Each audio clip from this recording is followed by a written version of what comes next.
fit God into our thinking of who God is. But if I'm honest with you this morning, I don't want a God that is my size. I need a God that is big. Hallelujah. He needs to be bigger than me. He needs to be bigger than my problems. I need the God that the Bible speaks about in Jeremiah chapter 32 and verse 17. The prophet Jeremiah says, Our Lord God, behold, you have made the heavens and the earth by your great power and your outstretched arm, and nothing is too hard or too difficult for you. That is the kind of God I want to serve. I want to serve a God that no matter what problem I bring to him, he says, man, this problem is easy for me. Nothing is too difficult for me. I'm bigger than any problem. I'm bigger than any storm. I'm bigger than any situation. Hallelujah. I am God. And so I want to encourage you this morning, don't box God in. Don't limit God. Hallelujah. Because the God that we serve cannot be limited. Hallelujah. He's a limitless God. Hallelujah. So I want a God who can handle my problems. I want a God who can answer my prayers. I want a God who can lift me up when I'm feeling down. I want a God who can save my soul. I want a God who is worthy of bragging about. Hallelujah. And you know what? I'm confident this morning that we serve such a God. We serve a God who is worth knowing, and we serve a God who is worth boasting about. Hallelujah. Because he is a big God in Jesus' name. Hallelujah. And so this morning, in our search to know God, like I said, we're going to look at just 4 of the main attributes of God. And the attributes of God is really facets of God's character that is revealed in Scripture, or revealed in the Bible. And number 1, the first attribute that we're going to look at this morning is that God is all wise. Hallelujah. Now I like the next statement. It says that this means that God does not need a counselor. I like that. You and we need counselors. Some of us, we need many. Amen. Hallelujah. But that is why God has given us the divine counselor. The Bible says that he's given us the Holy Spirit. But Romans 11:34 says, who knows the mind of the Lord? Or who has been his counselor? Can I just read that quickly to you? I'm going to find it, but I want to read it to you in the New Living Translation. Because when I read it, I had a laughing moment when I read it here, Pastor Sharman. Because just with the way that this scripture says it. It says here, for who can know the Lord's thoughts? And who knows enough to give him advice? When I read that, I just started laughing. I mean, who knows enough to give the Lord advice? Or who can be his counselor? And the answer is simply no one. There is absolutely no one that can teach God. And so many times I think we try to do that. We say, you know what, Lord, I think this would be better for me. And this would be better for my family. But God knows exactly how to deal with our life's problems. Aren't you happy about that this morning? That we serve a God who knows how to deal with the problems that we are faced with.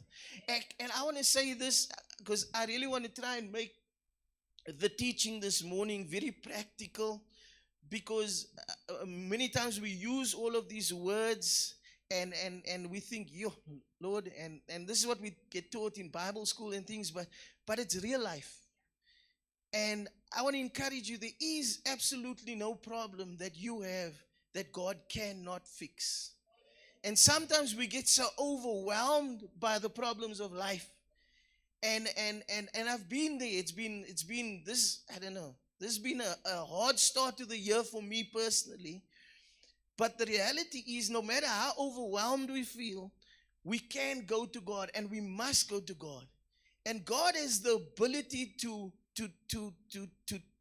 take what you and what we feel as, man, this is impossible, Lord. I don't know how you're going to even help me through this moment, because right now I feel very, very low. And I promise you, if you bring it to God, if you take your feelings, your emotions, even what you're going through. That's what the Bible says, that we can cast our cares upon Him because He cares about us. And there are things that we do not need to carry. And when you go to God, to the all-wise God, God is able to lift and to carry that burden for you in Jesus' name. Amen. Hallelujah. So there's a few things I want us to understand very quickly about God's wisdom. Wisdom, number one, belongs to God. Job 28 verse 20 to 23 says this. It says, where then does wisdom come from? Where does understanding dwell? It is hidden from the eyes of every living thing, concealed even from the birds in the sky. Destruction and death says, only a rumor of it has reached our ears. Then it says, God understands the way to wisdom, and He alone knows where it dwells. Amen. I love that. Wisdom is something that God alone possesses. In the New Testament, Paul writes in Romans 16 verse 27, I think it's the last verse in the book of Romans. He says this. He says, to the only wise God be glory forever through Jesus Christ. Amen. Hallelujah. God is the only wise one. Wisdom is something that God simply has. It is part of who He is. Number two, and I like this, God created the world with wisdom. Jeremiah 10 verse 12 says, but God made the earth by His power.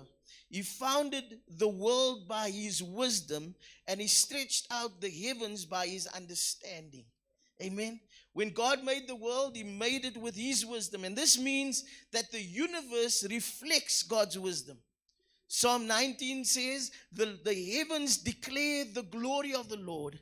And when I look at the universe, we see that the universe has been created with perfect wisdom. That's why I don't understand. Nowadays, you have people saying, man, the universe is speaking to me. No, the universe cannot speak to you. Amen. Hallelujah. Because even the universe was created by God. When the universe speaks, it speaks about the splendor of God. Hallelujah. Amen. When you look at creation, we went to that beautiful nature reserve yesterday. When you look at it, man, and you stand on top there. I never got to the top, but Pastor Sharman told me that when he stood on top there, you can see the different light, the shadow at the bottom, and how stunning and beautiful. And I believe you, Pastor Sharman, in Jesus' name. Amen. I don't know why you guys are laughing. You ate yesterday because I decided not to go on a hike. Amen. Hallelujah. When number 2 and number 3 came down from the hike, Justin and Darren, and number 4, a call, because I'm number 1, hallelujah. They didn't even have coals ready. Our church people would have been so cross yesterday. But God in His wisdom spoke to me. And He prevented me from going up on that hike yesterday so that we could feed God's people. Hallelujah. Amen. God is all wise. Hallelujah. And I've got testimony of that. And the Bible says that. Amen. So Pastor Sharman, I agree with you. He painted such a beautiful picture of how it looks up there. Amen. But the nature declares the wisdom of God. And it speaks of the splendor of God in Jesus' name. Amen. Number 3, God's wisdom is, and this is important, is beyond ours. Romans 11:33 says, oh, the depths of the riches of the wisdom and the knowledge of God, how unsearchable His judgment and His paths beyond tracing out. The Bible makes it clear that God's wisdom is beyond ours. Isaiah 55 and verse 9 says, as the heavens are higher than the earth, so are my ways higher than your ways, and my thoughts higher than your thoughts. As a young believer, I used to love praying that scripture. And just because it brought such confidence to me, knowing that I serve a big God. And I would say, Lord, in this situation, I really don't know what to do. But I thank you, Father, that your thoughts are higher than mine. Your ways, Father God, is higher than mine. Your wisdom exceeds mine, Father. And so I thank you that even in this situation, nothing is too difficult and too hard for you. Hallelujah. Amen. Because And it should give you confidence this morning, man, that there is someone that is more clever than you in Jesus' name. Hallelujah. And there's someone, but you know what I love, and I will get there. I'll make that statement a little bit later. But God often does things. He often does things in a way that we don't understand and we can't imagine. 1 Corinthians 1 verse 27 to 29. I'm going to do a lot of scriptures this morning. Amen. Say amen. We are in church. Hallelujah. This is a good place to read the word of God. But God chooses the foolish things on this world to shame the wise, the Bible says. And so that no one can boast before him. And sometimes I think God deliberately does that. Is that God is able, man, to choose anyone. Hallelujah. Amen. He's able to, and I love this. There's when I started pastoring, I sat down with another pastor, quite a pastor that I looked up to and I mentored, and he said something interesting, Pastor Woodley. He said, when you pray for your church and you pray for the growth to happen in your church, there's two people that you need to pray for. He says you need to pray that God saves the poorest person. Hallelujah. Amen. And then the second person you need to pray for is pray that God would save the richest person. Because God uses everyone. Hallelujah. God will humble the rich and He will lift up the poor. And not to do it in a bad way, but to do it in such a way that when the world looks at it, the world is like, this must be God. Hallelujah. And we need to pray that those people get born again in our church in Jesus' name. Hallelujah. Amen. Because how many you know in our community it will be a testimony. It will be a testimony of, man, if the poorest person in our community comes to know God. And we've seen this over and over and over again. And that is why I want to encourage you, don't give up on people in your community. Even if that person is walking around sleeping on the street, he is not too far from God in Jesus' name. And God loves him in the mighty name of Jesus. And God is able to restore. I mentioned to you, I shared that testimony last week of that gentleman that joined our church and how God restored him from living on the street. We must never give up on God and never give up on others in Jesus' name. Amen. Hallelujah. Amen. So keep on praying for your loved ones. Keep on praying for those that do not know God, as impossible as what it seems, as hooked up on drugs as what they are. Father, I thank you that it's not impossible. In Jesus' name. I know the feeling. I used to get phone calls from my sister and my mother in Cape Town, and it used to hurt me because I can hear on the other side how they're shouting and how they're fighting. And then I'm like, Lord, what is going on? And that was because of a brother that was enslaved to drugs. Today, he's 4 or 5 years clean in Jesus' name. It looked impossible, but God can do it in the mighty name of Jesus. Hallelujah. God can do it. Hallelujah. And man, don't just listen to any kind of advice. I wish my mom was here this morning. You know how many people told my mom, hey man, maak hom dood. The devil is a liar in Jesus' name. The devil is a liar. Amen. No. And I thank God that she rebuked them. She even told me, she said, let me not go there. But praise the Lord, because but we don't give up on anyone. God does not give up on us in Jesus' name. Amen. Hallelujah. So God is, hallelujah, He is an all-wise God. And the last point is that we need to ask God for wisdom. And we know that it's found in James chapter 1. The Bible says if we lack wisdom, that we can ask Him. And I like this. He gives generously to all, without finding faults. In other words, God is not first going to see if you're good enough for His wisdom. He's not going to interview you and say, you know what, you're not a candidate to receive my wisdom. No, the Bible says He gives it to anybody. Hallelujah. If you need wisdom, God gives it to you. I like this statement that I wrote down here. God is all wise, and God will make you wise. Hallelujah. Amen. God is all wise, and God will make you wise. Thank you, Lord. Hallelujah. Because I don't know everything, Lord, in Jesus' name.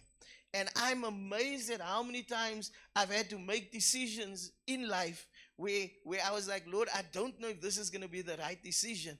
And afterwards, you stand in amazement, and all you can say is, thank you, Father God. Thank you that you poured out your grace and you gave me the wisdom in this and in that particular moment, in Jesus' name. Sometimes you just need wisdom on how to answer somebody. Amen.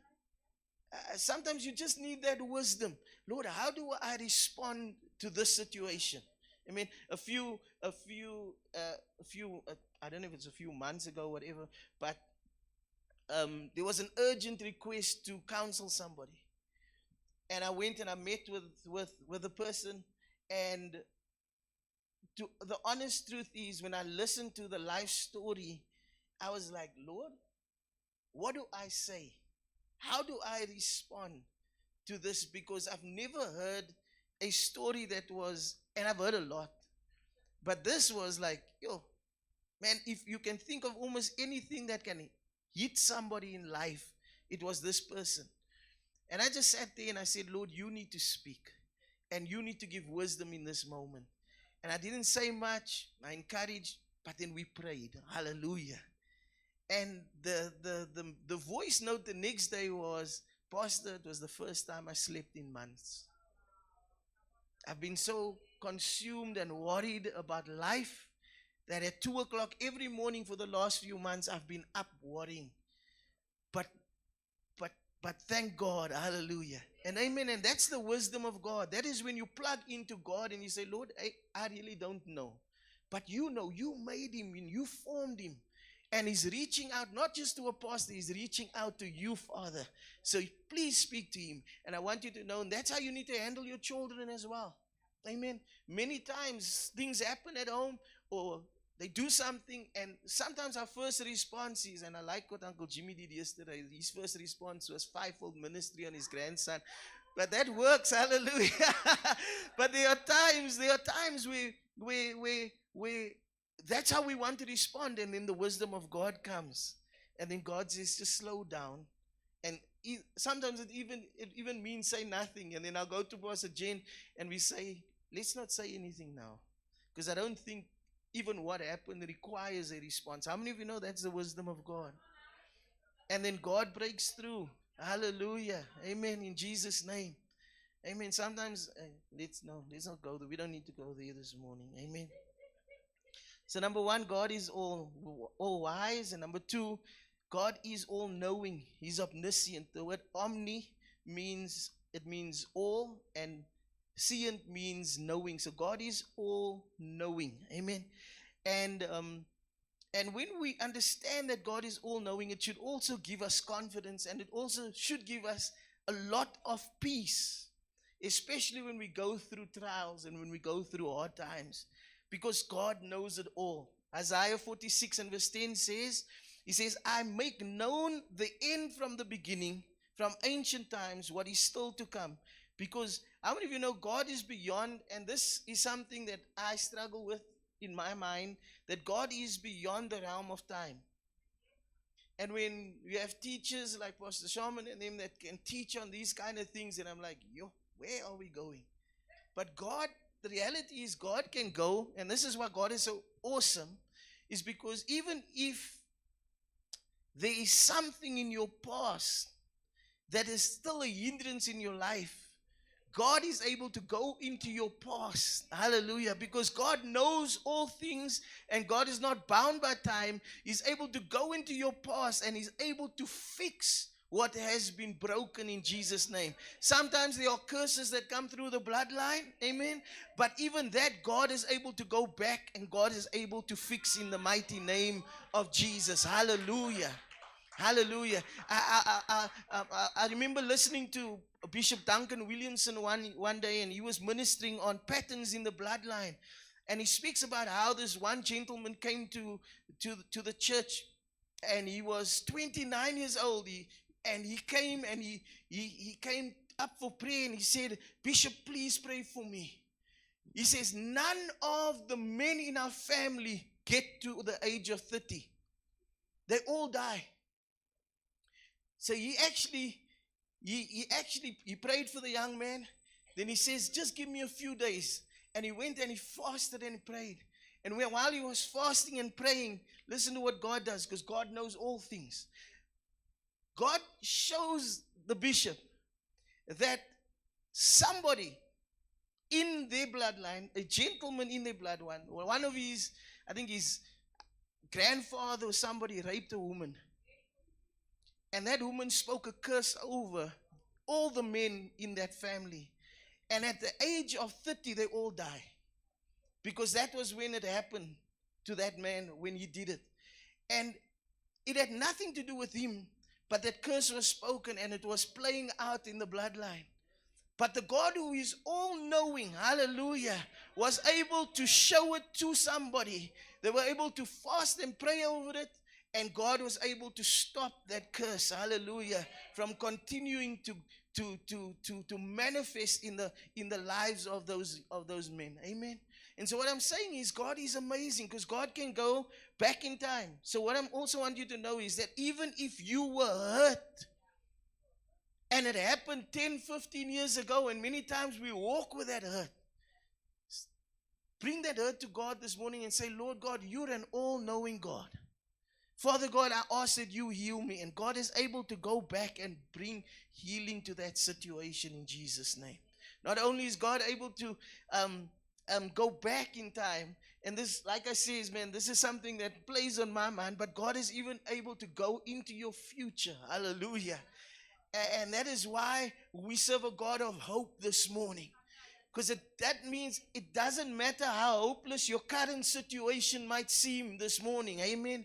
Your future is secure, because we serve a God that knows all things in Jesus' name. Hallelujah. He knows all things. I was reading the story of this lady, a mother who was praying, and all of a sudden God lays her son on her heart. He's moved out already, doesn't live with him.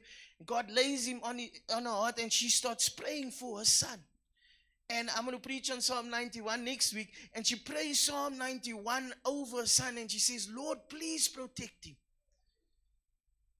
And then the son phones, and the son says, Mom, this is 5 days later, the son phones and says, Mom, I don't want you to worry, but I'm sitting here in hospital. I was in a car accident, but nothing is wrong with me. But how many of you know God saw into the future? Hallelujah. God saw into the future. And God was able to warn the mother and say, listen, pray for your son, because there's an accident coming. The enemy wants to wipe him out, and God protected him in Jesus' almighty name. Hallelujah. We were traveling in the car on our way to Cape Town, and usually we drive through the night. And I think, and we were just past Colesberg, and all of a sudden, as I'm driving, there's just this urgency in my spirit to start praying in tongues. And so I'm like, Sendarabashot, and I'm praying in tongues, and the kids are sleeping, and it's like 2 o'clock in the morning, and I say, Father, thank you for your protection. Thank you. From nowhere. And I don't know how God did it, but there was a truck coming on this side, and it's only 2 lanes on that highway, and a car overtook, and I was like, we gone. And I literally did this. Now, you're going 120 or faster, and you do this. I just did this and did that, and I don't know how, but we missed the car. We missed the car. But how many of you know that is because we serve an all-knowing God? Hallelujah. I don't know how we did it, but I give God all the glory that we're still alive today. Amen. Hallelujah. And that is simply because we serve a God who is all-knowing in Jesus' name. He knows all things. And because he knows all things, he knows how to protect us in the mighty name of Jesus. Amen.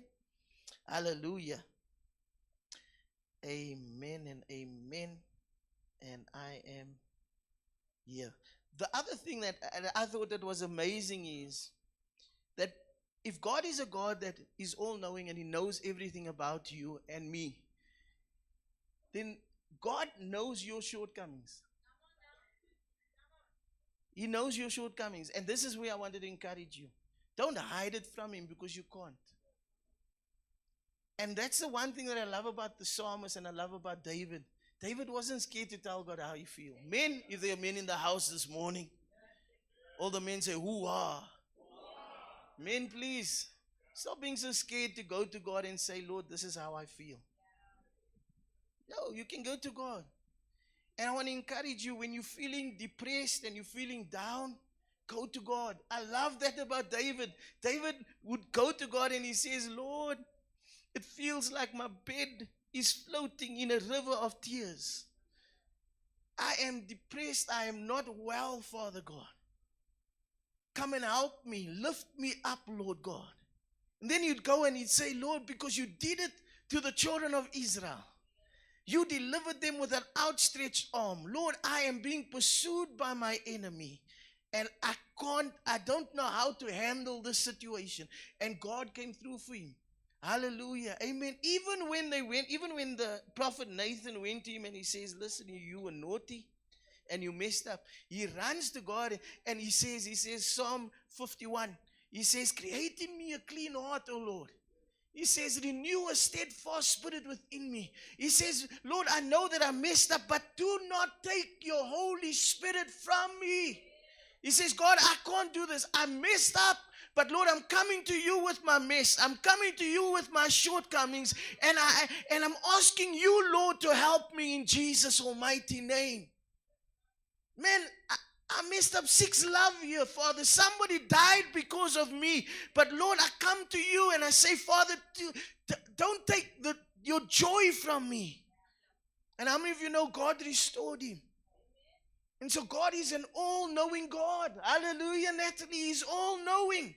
Doesn't matter how hard life is. It doesn't matter what life is throwing at you, how much your emotions are in turmoil. You can go to God because he made you and he understands you and he knows you inside out. And I don't know how God does it, but God knows just how to calm us down in Jesus' name. Hallelujah. He knows just how to calm us down. We preach and we talk a lot about storms. And these storms that we never talk about, but many times we have inner storms. There's storms on the inside of us. And before God calms the storm on the outside, he calms the storm on the inside. Hallelujah. And so the devil caused a storm once in the gospel, and the Bible says Jesus is in the boat and he's sleeping, and the disciples are freaking out. So they wake him up and they say, "Rabbi, don't you care?" And he says, "But what are you worried about?" But then listen to what Jesus does first. He first calms their storm. He says, "Fear not." And then he looks at the wind and the wave and he says, "Peace, be still." So I want to encourage you, many times the enemy will send storms on the outside, but what God wants to address is the storm on the inside. And what God is saying this morning is, you don't have to fear. I am an all-knowing God. Hallelujah. And I said this once, I preached this once, and I said, really what Jesus was telling the disciples was, grab a pillow and come and lay down next to me. Because if the storm does not bother God, the storm does not need to bother you. Hallelujah. You don't have to fear, because your God is an all-knowing God in Jesus' name. Amen. Hallelujah. Thank you, Lord. Number 3, very quickly, God is ever present or is omnipresent. God is everywhere at the same time. Again, this is also something that is hard for me to understand. God is everywhere at the same time. He is in Korea, watching over Chongqing Zoo, at the same time that he's in South Africa, watching over Ashley Solomons. He's right now, he is in Russia, watching over Dmitry Bikhnikov. And he's watching over, in South Africa, over Roxanne Pillay. Isn't it amazing? God is, I'm going to make this point very short because we've heard preaching on this a lot. But God is everywhere at the same time. Now, one of the mistakes that we make is that we give the same attribute to the devil. And we think that the devil is everywhere at the same time. He's not. He is a created being. If he is we pray right now that he's there in the desert, in the Kalahari desert somewhere. But sometimes we give the enemy too much power. God is the only God who is ever present in Jesus' name. Hallelujah. He is the only God who is ever present. The devil does not have that power. That is why you can rebuke him in the name of Jesus. Hallelujah. And when the enemy comes in like a flood, the Spirit of the living God is able to raise up a standard, hallelujah, on your and on my behalf, because we serve a great God, we serve a big God in Jesus' name. Don't give the enemy power that he does not have in the mighty name of Jesus. Amen? Hallelujah. And really what we need to do as believers is we need to practice the presence of God. We need to practice his presence. We need to also understand that God is always with us. That means if God is always with me, then I'm going to be careful what I watch. Amen. You can hide the porn away from everybody else, but God is always with you all the time. He doesn't even get tired. You're sitting and you're chilling and you're like, no, God is there. And when we become aware that God is always with us, then our lifestyle and our behavior will change in Jesus' name. Amen. And I'm preaching to everyone, including myself this morning. Hallelujah. Amen. Amen. But we got to practice the presence of God. Hallelujah. The last one, and we're done. And everyone say, amen. Pastor's quick this morning. But number 4, God is, and the one we know so well, but God is all powerful. Amen. God is all powerful. And the thought that the Lord is all powerful makes us really marvel at his greatness. Because God is all powerful, it means that nothing is too difficult for him. Jeremiah 32 and verse 27, God says, I am the Lord, the God of all mankind. Is anything too hard for me? God shows his power to us in different ways. And when you study the Bible, number 1, God shows his power to us through creation. The Bible says in Hebrews 11 verse 3, it says, by faith we understand that the world was framed by the word of God, so that things that which are seen was made of things which was unseen. It wasn't visible. That always blows my mind. I worked, when I just completed school, I wanted to be like Jesus. So I thought maybe doing carpentry is a good thing. You know, Jesus was a carpenter. And so I got an opportunity to work, man, for one of he was a carpenter, but he was specialized. So there was actually only literally the rich people that used this guy's skill. He studied for years. He studied in Germany, and it was a carpentry man where he was able to do carvings and stuff and tables that nobody else could do in Cape Town at the time. But as awesome as what this man was as a carpenter, he needed wood in order to create something. Without that wood, he couldn't do anything. And that's the same with all of mankind. We can create things, but we need things or materials in order to create. What makes God so powerful is that God had nothing. And with nothing, he spoke things into existence. Hallelujah. There was nothing, and God spoke and said, let there be light. There was nothing, and God spoke and he says, let me make animals. That is how God shows forth his power. In the book of Genesis, the Bible says there was nothing. You've heard me preach on this many times before, but I want to say it again this morning.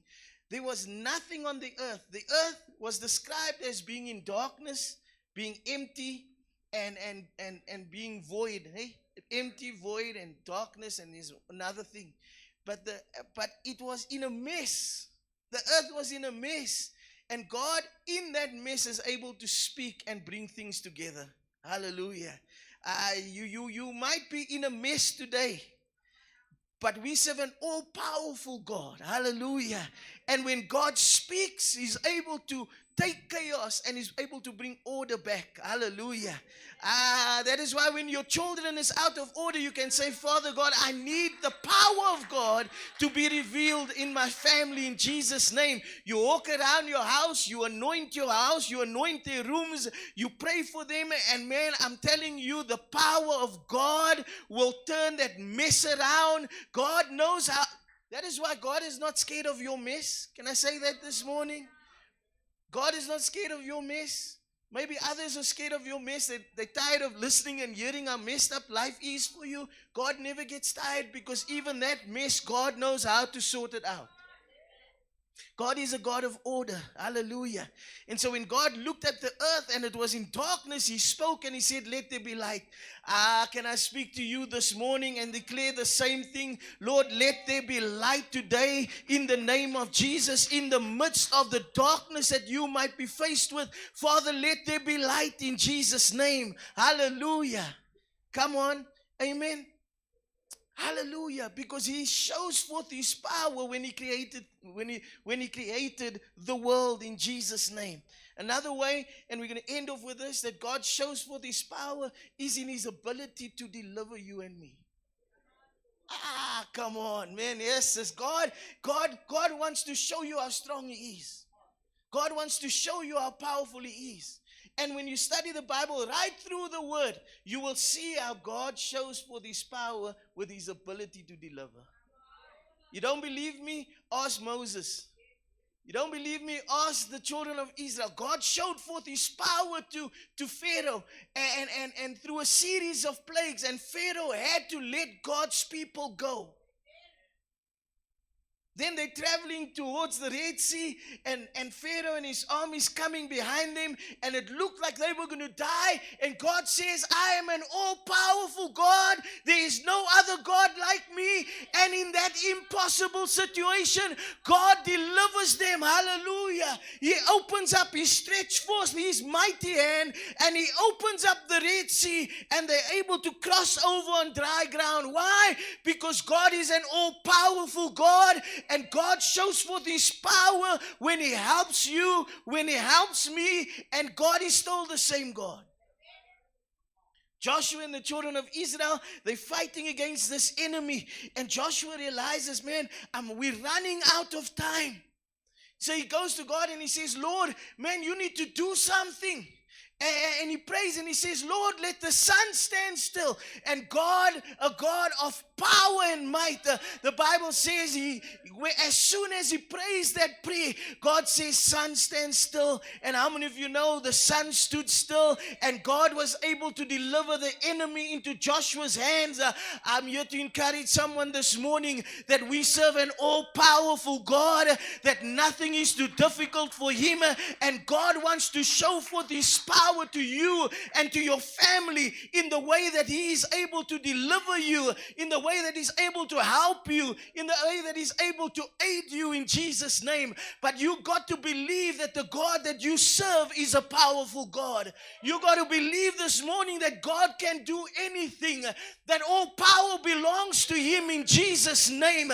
If you don't believe me, just ask Daniel. He's thrown into a lion's den and God sends forth His mighty power and He shuts up the mouth of a lion. If you don't believe Daniel, just speak to the 3 Hebrew boys. They're thrown into a fiery pit, but the Bible says that God releases His power and God delivers them out of the fiery pit in the name of Jesus. I don't know what you're going through this morning, but we serve an all-powerful God, and He wants to deliver you. He wants to break through for you and your family, but you got to believe that all power belongs to my God. There's no other God besides him. My God can do anything. It might look impossible to you, but with God all things are possible in Jesus' name. Don't limit the power of God. Hallelujah. Don't limit his power. God can do anything in Jesus' name. Hallelujah. Hallelujah. Hallelujah. Hallelujah. Hallelujah.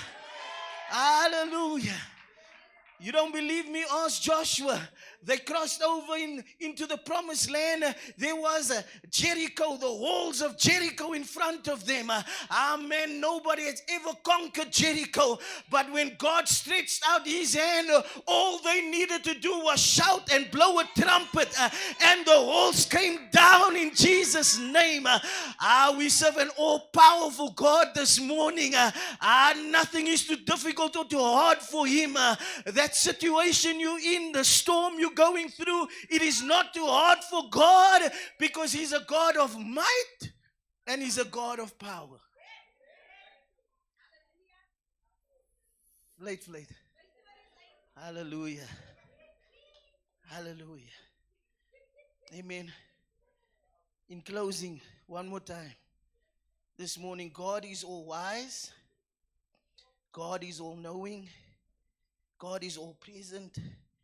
And God is all powerful. Hallelujah. What a mighty God we serve. What a mighty God we serve. The angels bow before him. Heaven and earth adore him. What a mighty God we serve. Hallelujah. What a mighty God we serve. What a mighty God we serve. The angels bow before him, heaven and earth adore him. What a mighty God we serve. Let's do it one more time. What a mighty God we serve. What a mighty God we serve. The angels bow before him, heaven and earth adore him. What a mighty God we serve. He's the King. He's the King of kings. He's the Lord of lords. His name is Jesus, Jesus, Jesus, Jesus. Oh, he is the King, King of kings. He is the Lord. He is the Lord of lords. What's his name? His name is Jesus. Jesus, Jesus, Jesus. Oh, he is the King. Come on, give the Lord a shout of praise. Amen. What a mighty God we serve.